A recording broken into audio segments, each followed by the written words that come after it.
जय श्री कृष्णा दोस्तों, राधे राधे। छठ माता की जय हो। आप सभी को छठ महापर्व की बहुत बहुत शुभकामनाएं।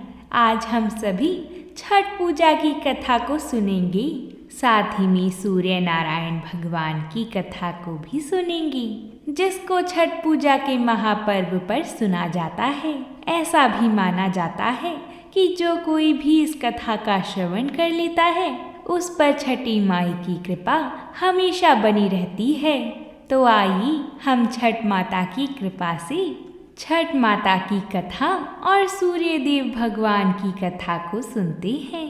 इन कथाओं का श्रवण बड़ा ही दुर्लभ माना जाता है और इन कथाओं को बीच में छोड़ना नहीं चाहिए। बीच में छोड़ने से छठ माता का निरादर माना जाता है। तो प्रेम से बोलिए छठी माई की जय। सर्वप्रथम हम सूर्य देव भगवान की कथा को आरंभ करते हैं। प्राचीन समय की बात है। एक नगर में एक ब्राह्मण रहा करता था। वह सूर्य भगवान का भक्त था। नहाता धोता और कहानी कहा करता था, पर कमाता कुछ भी नहीं था। ब्राह्मण घर में रहता तो ब्राह्मणी बार बार कमाने के लिए परेशान करती। बाहर कहीं जाता तो अड़ोसी पड़ोसी भी उसे निकम्मा कहकर अपमानित किया करते थे। अंततः एक दिन वो नहा धोकर अपने पूजन की सामग्री लेकर वह जंगल में चला गया। वहाँ एक सूखे पीपल के पेड़ के नीचे बैठकर वह पूजा पाठ करने लगा और सूर्य भगवान की कथा करी। वहाँ पीपल के पास एक सूखा सा तालाब भी था। उसमें थोड़ा सा ही पानी था। उसी पानी से लोटा भरकर सूर्य भगवान को जल चढ़ाया। पूजा का जल बहकर पीपल के पेड़ और सूखे तालाब में भी गया। जल के जाते ही सूखा पीपल हरा भरा हो गया तथा सूखा तालाब साफ पानी से भर गया। उस जल में सूर्य भगवान दिखाई देने लगे और कहने लगे कि हे ब्राह्मण, मांग, तू क्या मांगता है। जब ब्राह्मण ने यह सुना तो वह घबरा गया और सोचने लगा कि लगता है पीपल में कोई भूत रहता है। रोज जब वह पूजा करता तभी आवाज आती। सुन सुनकर वह चिंता के कारण दुबला होने लगा था। तब ब्राह्मणी कभी कभी ब्राह्मण से मिलने जंगल आती थी। उसने ब्राह्मण से पूछा, आप दिन प्रतिदिन दुबले क्यों हुए जा रहे हो। तब ब्राह्मण ने सारा हाल बताया। तब ब्राह्मणी ने कहा कि आपके पूजा के बाद ही आवाज आती है ना। मुझे तो लगता है सूर्य भगवान स्वयं आते हैं। इस बार जब आवाज आई तो तुम सब कुछ मांग लेना। ब्राह्मण ने बोला, कैसे मांगू, ज्यादा कुछ कहना होगा तो मैं भूल जाऊंगा। कोई ऐसी तरकीब बताओ जिससे कम शब्दों में ज्यादा सा मिल जाए। ब्राह्मणी ने कहा, तुम इस प्रकार कहना, 9 खंडे महल के अंदर सोने के पालने में पड़पोते को दास दासियों द्वारा खिलाते अपनी आँखों से देखूं। इस प्रकार लंबी उम्र, महल, बेटे, पोते, पड़पोते और धन सब मिल जाएगा। क्योंकि जब धन होगा तभी तो सोने का पालना, दास दासियां होंगी और आंखें घुटने ठीक होंगे, तभी तो पड़पोते को सोने के पालने में झूला झुला सकेंगे और देख सकेंगे। दूसरे दिन पूजा के बाद आवाज आई तो ब्राह्मण ने वैसा ही कहा जैसा ब्राह्मणी ने समझाया था। सूर्य भगवान ने कहा, दिखने में तो तू भोला लगता है, पर एक ही बार में सब मांग लिया। सूर्य भगवान ने कहा, जा, तेरी इच्छा पूरी होगी। ब्राह्मण जंगल से घर आया तो उसने देखा कि उसकी टूटी हुई झोपड़ी की जगह एक 9 खंडा महल खड़ा है। दास दासियां आ जा रही थी। ब्राह्मण ने उनसे कहा, यहाँ मेरी झोपड़ी और बूढ़ी ब्राह्मणी थी, वह कहाँ गई। उस समय महल की खिड़की से एक सुंदर औरत गहनों और सुंदर कपड़ों से सजी हुई बाहर आई और ब्राह्मण से बोली, आ जाओ, ये अपना ही घर है। सूर्य भगवान ने तुम्हारी मनोकामना पूर्ण कर दी है। ब्राह्मण ने कहा, हम इतने धन का क्या करेंगे? ब्राह्मणी ने कहा, धन से क्या नहीं होता, दान पुण्य यज्ञ होम करेंगी। फिर ब्राह्मण ने वैसा ही किया।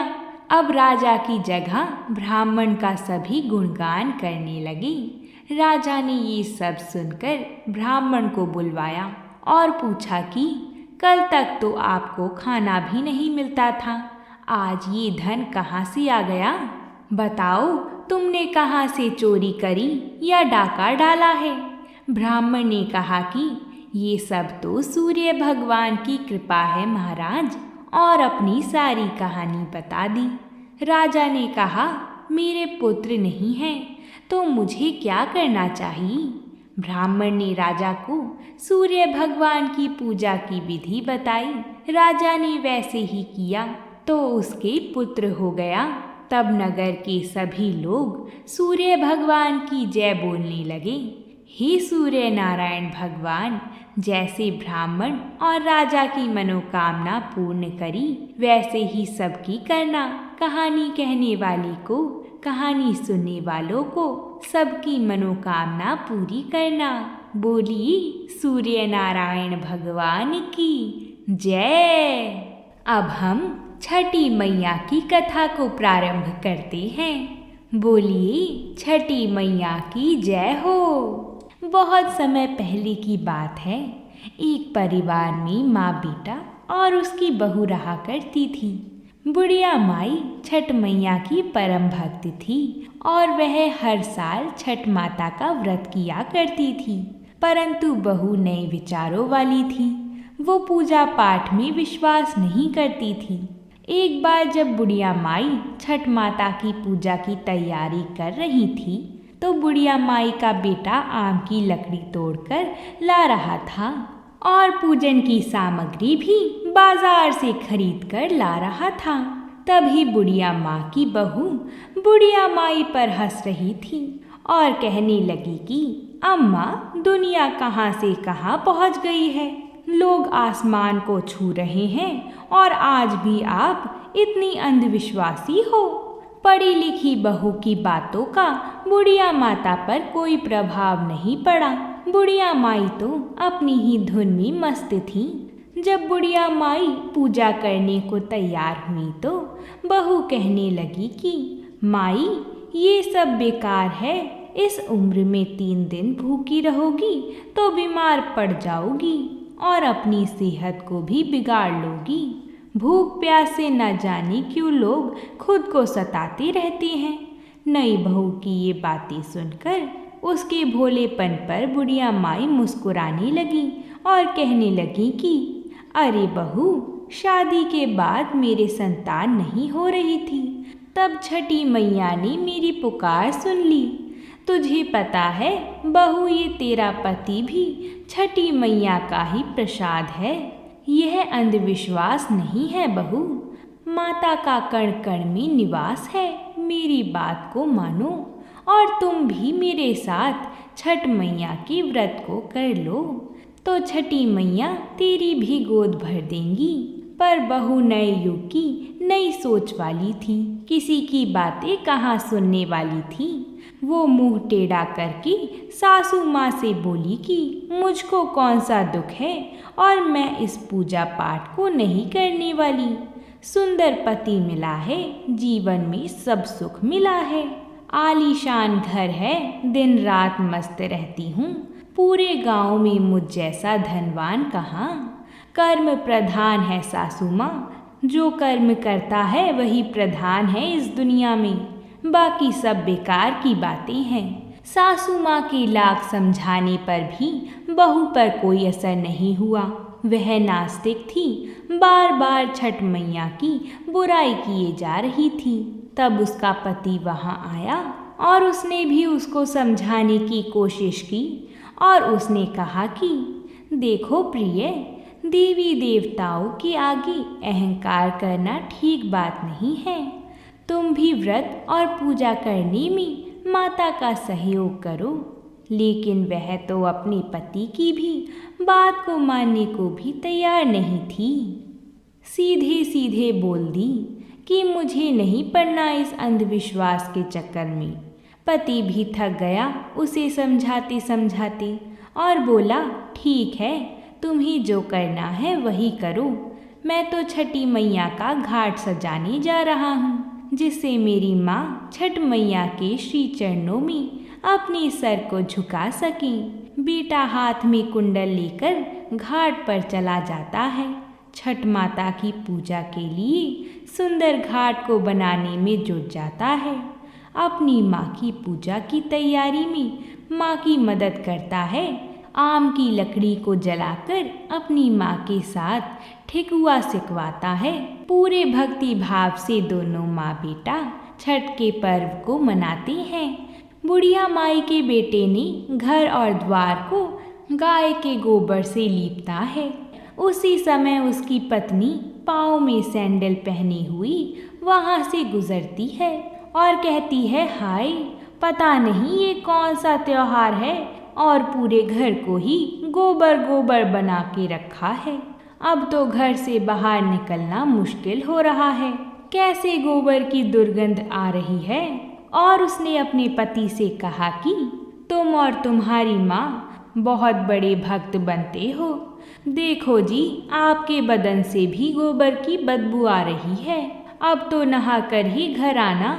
बहू की बातें सुनकर बुढ़िया माई बहू को समझाती है कि अरे बेटा, तुझे नहीं पता कि गोबर को तू जब दुर्गंध कह रही है, उस गोबर में बहुत से ऐसे रसायन पाए जाते हैं जिसको लीपने से घर की बहुत सारी बीमारियां कोसों दूर हो जाती हैं। इतना सुनकर बहू और बिगड़ गई। झुंझलाकर बुढ़िया माई से बोली कि पहले तो लकड़ी पर ठेकुआ बनाया और अब गोबर से लीपकर पूरे घर को गोबर गोबर कर दिया। सास बहू की बहस के बीच बेटा आकर बोला कि अरे प्रिय, तुम माता से झगड़ा मत करो, चलो अब जाकर तैयार हो जाओ। छठ माता के घाट पर जाने का समय हो गया है। ढोल बाजों को बुलवाकर दौरा उठाकर वे सब घाट पर चल दिए। पीछे पीछे बुढ़िया माई गीत गाते चल रही थी, पर बहू को तो इन सब में कोई रुचि नहीं रहती थी। वो तो सज धज कर मटक मटक कर चल रही थी। बुढ़िया माई और उसके बेटे ने बहू को बहुत समझाया तो बहू अपनी पति और सासू माँ के साथ घाट पर तो चली जाती है। वह जैसे ही घाट पर पहुँचती है, वो पूजा की बजाय मेला घूमने में लग जाती है। कुछ देर बाद उसका पति बहू को वहाँ ना पाकर उसे ढूंढने में लग जाता है तो कहीं हलवाई की दुकान पर स्वादिष्ट पकवान का आनंद उठाती नजर आती है। तब उसका पति आकर कहता है, प्रिय, ये क्या करती हो तुम? यहाँ तक आई हो तो माँ के साथ बैठो। पत्नी झुंझलाकर बोली, ना जी, मैं पूजा पाठ में नहीं बैठने वाली, ना ही घाट पर आने वाली हूँ। मैं तो मेला घूमूंगी, जम के खाऊंगी और पीऊंगी। तुम अपना पूजा पाठ करो, मेरा पूजा पाठ से कोई लेना देना नहीं है। इनकी आपस की बहस सभी लोग देख रहे थे। शर्मिंदा होकर वह पति वहाँ से चला गया और छठ घाट की ओर जाने लगा। ईख खड़ा करने को वही बेटा घाट की ओर जाता है और जैसे ही वह नहाने को वहाँ डुबकी लगाता है तो वह डूब जाता है। डूबते डूबते वह जोर जोर से चीखने लगता है कि बचाओ बचाओ, लेकिन किसी को भी ये आवाज़ कहाँ से आ रही है पता नहीं चलता। कोई तो जाओ ढूंढ के लाओ, सब यही चिल्लाने लगी। जैसे ही बुढ़िया माई को पता चला कि उसका बेटा नदी में डूब गया है, वो छाती पीट कर रोने लगती है और छठी मैया से सवाल करती है, अरे माँ, मैं माँ हूँ और तू भी माँ है, और तू कैसी माँ है जिसने एक माँ से उसका बेटा छीन लिया है। जब से मेरी शादी हुई है मैं पिछले 30 सालों से तुम्हारी पूजा करती आ रही हूँ। माँ बोल, मेरी भक्ति में कौन सी कमी आ गई थी जो तूने मेरी गोद को सूना कर दिया? मुझसे या मेरे लाल से ऐसी कौन सी भूल हो गई? बोलो तो, जो तुमने मेरे लाल को छीन लिया। अरे माँ, मैं तो छठ घाट पर तुम्हारी पूजा करने आई थी। तुमने तो मेरी दुनिया ही उजाड़ दी। हे माँ, यदि जाने अनजाने में कोई गलती हो गई हो तो उसकी सज़ा मेरे बेटे को मत दो, मेरा लाल लौटा दो। यदि तुमने मेरा लाल नहीं लौटाया तो ये तेरी बूढ़ी भक्त यहीं इसी नदी में कूदकर अपने प्राण त्याग देगी। अब तुम या तो मेरे बेटे को लौटाओ या मेरे भी प्राण ले लो। उधर मेले में सबको बताया जा रहा था कि छठ घाट पर आए सभी व्यक्ति को सूचित किया जा रहा है कि घाट के गहरे भाग में ना जाएं। अभी अभी सूचना मिली है कि एक व्यक्ति गहरे पानी में डूब गया है। पानी में आगे जाने पर खतरा होने की आशंका है, इसलिए कोई भी नदी के गहरे भाग में ना जाए। यह बात सुनकर बहू दौड़ी दौड़ी जाती है। वहां जाकर जब वह देखती है कि उसकी सासू माँ दहाड़ मारकर रो रही है और उसका पति नदी में डूब गया है, तो उसे सदमा लग जाता है। वह जोर जोर से चीखने लगती है, पागलों की तरह लोगों की ईख को उठाकर फेंकने लगती है। चीख चीख कर बुढ़िया माई से पूछती है कि मैंने तो पहले ही कहा था कि माँ छठवट के पूजा में मत पड़ो, सब ढोंग है, अंधविश्वास है। तेरे ध्यान न देने के कारण आज मेरा पति मुझसे दूर चला गया है। अपनी माता को भला बुरा बोलते हुए वह छठ माता को कोसने लगती है। इस घटना को देखकर वहां खड़े सभी लोगों की सांसें रुक जाती हैं। सब लोग आपस में बात करते हैं कि बेचारी के साथ बहुत बुरा हुआ, और मन ही मन में सभी लोग छठ माता को पुकारने लगते हैं कि हे माता, इस बुढ़िया माई की पुकार सुन लो। छठ माता तो है ही दयालु, वह कभी अपने भक्तों को निराश नहीं करती, कभी भी उन्हें बेसहारा और उदास नहीं छोड़ती। इधर पुत्र वियोग में बुढ़िया माई अपनी जान देने को पानी में जाती है। वैसे ही नदी के अंदर से एक लहर उठती है और वह लहर किनारे की ओर जोर से आती है। उसी लहर में से उस बुढ़िया माई का बेटा भी बाहर निकल आता है। इस दृश्य को देखकर वहां खड़ी सभी लोगों की आंखें खुली की खुली रह जाती हैं। सबकी आंखों में खुशी के आंसू आ जाते हैं। बाद में बुढ़िया माई खुशी से जोर जोर से रोती है और बहू भी खुशी के आंसुओं को रोक नहीं पाती। ये सारा दृश्य चल ही रहा था कि बादलों से बिजली के खड़कने की आवाज़ आती है, और उसी समय आकाशवाणी में छठी मैया ने कहा कि मेरी पुत्री, मैं किसी का भी अहित नहीं करती हूँ। मैंने तुम्हारी आँखों से अज्ञान का पर्दा हटाने के लिए तुम्हारे पति को पानी में डुबाया था। पुत्री, मैं सदैव अपने भक्तों की रक्षा करती हूँ।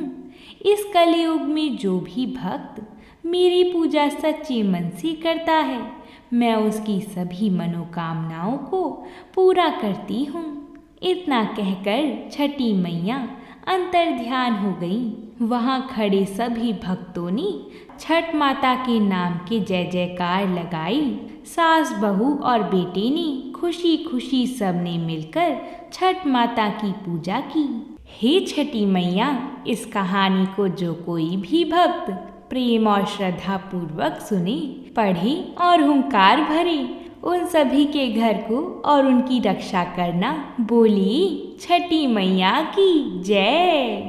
अब हम छठ माता की दूसरी पौराणिक कथा को सुनेंगे, जिसके बाद ही हमारी छठ माता की संपूर्ण कथाएं पूरी होंगी। बोलिए छठ माता की जय। प्राचीन समय में प्रियाव्रत नाम के एक बहुत प्रसिद्ध राजा हुए। इनके पिता का नाम स्वयंभू मनु था। प्रियव्रत योगी राज थे और इस कारण विवाह भी नहीं करना चाहते थे। तपस्या में इनकी विशेष रुचि थी, लेकिन ब्रह्मा जी की आज्ञा तथा सत्य प्रयत्न के प्रभाव से उन्होंने विवाह कर लिया। विवाह के काफी वर्ष बीत जाने पर भी उन्हें कोई संतान नहीं हुई। तब कश्यप ऋषि जी ने उनसे पुत्रेष्टि यज्ञ करवाया। राजा की भार्य का नाम मालिनी था। मुनि ने उन्हें खीर प्रदान की और खीर खाने के बाद रानी मालिनी गर्भवती हो गई। कुछ समय बाद रानी ने स्वर्ण के समान प्रभाव वाली एक राजकुमार को जन्म दिया, लेकिन सभी अंगों से पूर्ण होने पर भी वह बालक मरा हुआ पैदा हुआ था। पुत्र के शोक में माता को मूर्छा हो गई। राजा प्रियव्रत उस मृत बालक को लेकर शमशान में गई और उस एकांत भूमि में पुत्र को छाती से चिपकाकर आंखों से आंसुओं की धारा बहाने लगी। तभी वहां एक दिव्य विमान दिखाई पड़ा। शुद्ध स्फाटिक मणि के समान चमकने वाला वह विमान अमूल्य रत्नों से बना था। तेज से जगमगाते हुए उस विमान की रेशमी वस्त्र से अनुपम शोभा बढ़ रही थी। वह अनेक प्रकार के अद्भुत चित्रों व पुष्पों की माला से सजा हुआ था। उस विमान में मन को मुग्ध करने वाली एक अत्यंत सुंदर देवी को राजा प्रियव्रत ने देखा। श्वेत चंपा के फूल के समान उनका उज्जवल वर्ण था। देवी के मुख पर प्रसन्नता छाई हुई थी और वह मुस्कुरा रही थी। रत्नमय आभूषण उनकी शोभा बढ़ा रही थी और योग शास्त्र में पारंगत वह देवी भक्तों पर अनुग्रह करने के लिए आतुर थीं। ऐसा जान पड़ता था कि वह मूर्तिमती कृपा ही हो। देवी को सामने देखकर राजा ने बालक को जमीन पर रख दिया और बड़े आदर के साथ देवी की पूजा तथा स्तुति की। उस समय वह स्कंद की प्रिया देवी षष्ठी अपने तेज से देदीप्यमान थी। उनका शांत विग्रह ग्रीष्मकालीन सूर्य के समान चमचमा रहा था। उन्हें प्रसन्न देखकर राजा ने पूछा, हे सुशोभनी, कांति, सुव्रते, वरारोही, तुम कौन हो? तुम्हारे पति देव कौन है और तुम किसकी कन्या हो? तुम स्त्रियों में धन्यवाद तथा आदर की पात्र हो। जगत को मंगल प्रदान करने में प्रवीण तथा देवताओं को रण में सहायता पहुंचाने वाली वह भगवती देवसेना थी। पूर्व समय में देवता जब दैत्यों से परास्त हो चुके थे, तब इन देवी ने स्वयं सेना बनकर और देवताओं का पक्ष लेकर युद्ध किया था।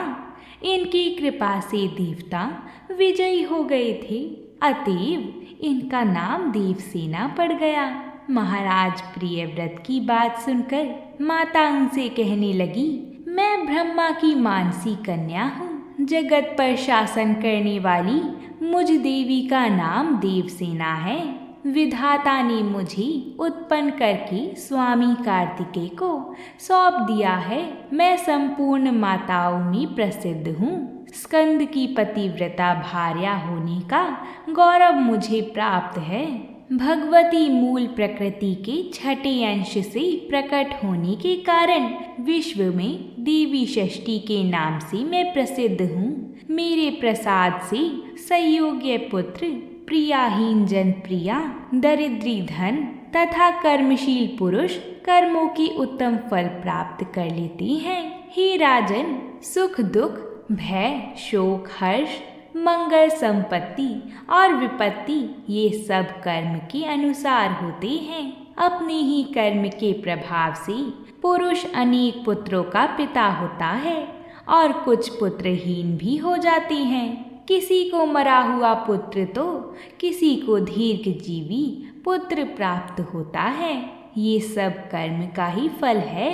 गुणी, अंगहीन, अनेक पत्नियों का स्वामी, भार्य रहित, रूपवान, रोगी और धर्मी होने में मुख्य कारण कर्म ही है।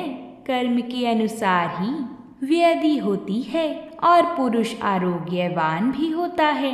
यानी राजन, कर्म सबसे बलवान है, यह बात श्रुति में कही गई है। इस प्रकार कहकर देवी षष्ठी ने उस बालक को उठा लिया और अपनी महान ज्ञान के प्रभाव से खेल खेल में ही उसे पुनः जीवित कर दिया। अब राजा ने देखा तो स्वर्ण के समान प्रभाव वाला वह बालक हंस रहा था। अभी महाराज प्रियव्रत उस बालक को देख ही रहे थे कि देवी देवसेना उस बालक को लेकर आकाश में जाने को तैयार हो गई। यह देखकर राजा के कंठ, ओष्ठ तथा तालु सूख गए। उन्होंने पुनः देवी की स्तुति की। तब संतुष्ट हुई देवी ने राजा से वेदोक्त वचन कहा, तुम स्वयंभुव मनु के पुत्र हो, त्रिलोकी में तुम्हारा शासन चलता है। तुम सर्वत्र मेरी पूजा कराओ और स्वयं भी करो, तब मैं तुम्हें कमल के समान मुख वाला ये मनोहर पुत्र प्रदान करूंगी। इसका नाम सुव्रत होगा। इसमें सभी गुण तथा विवेक शक्ति विद्यमान रहेगी। यह भगवान नारायण का कला अवतार तथा प्रधान योगी होगा। इसे पुनर्जन्म की सभी बातें स्मरण रहेंगी। क्षत्रियों में श्रेष्ठ यह बालक 100 अश्वमेघ यज्ञ करेगा। सभी इसका सम्मान करेंगे। उत्तम बल से संपन्न होने के कारण यह ऐसी शोभा पाएगा जैसे लाखों हाथियों में सिंह। यह धनी, गुणी, शुद्ध विद्वानों का प्रेम भाजन तथा योगियों, ज्ञानियों एवं तपस्वियों का सिद्ध रूप होगा। त्रिलोकी में इसकी कीर्ति फैल जाएगी। यह सबको सब संपत्ति प्रदान करेगा।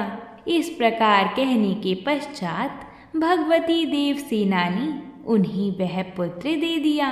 राजा प्रियव्रत ने पूजा की, सभी बातें स्वीकार कर ली। इस प्रकार भगवती देवसेना ने उन्हें उत्तम वर देकर स्वर्ग के लिए प्रस्थान किया।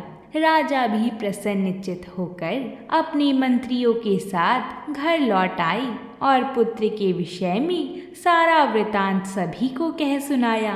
ऐसे प्रिय वचन सुनकर सभी स्त्री पुरुष परम संतुष्ट हो गए।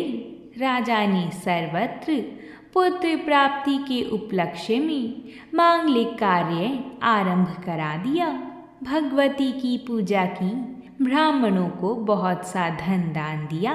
तभी से प्रत्येक मास में शुक्ल पक्ष की षष्ठी तिथि के अवसर पर भगवती षष्ठी का महोत्सव यत्न पूर्वक मनाया जाने लगा। बालकों के प्रसव गृह में छठे दिन, 21वें दिन तथा अन्नप्राशन के शुभ समय पर यत्न पूर्वक देवी की पूजा होने लगी। सर्वत्र इसका पूरा प्रचार हो गया और राजा प्रियव्रत भी स्वयं इनकी पूजा करते थे।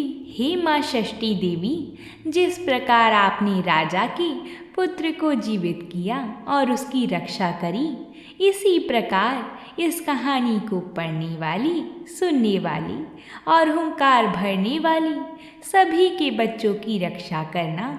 जो कोई भी यह व्रत करे उसकी संतान की रक्षा करना, उनको संतान सुख भोगने का सुख प्रदान करना।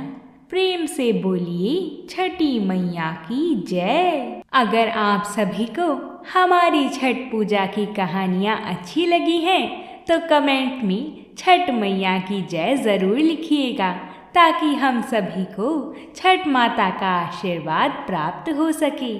और साथ ही अगर वीडियो अच्छी लगी हो तो लाइक और चैनल को सब्सक्राइब ज़रूर करिएगा। हम आप सभी के लिए ऐसी ही व्रतों से जुड़ी कथाएं लाते रहते हैं। तो प्रेम से बोलिए छठ माता की जय।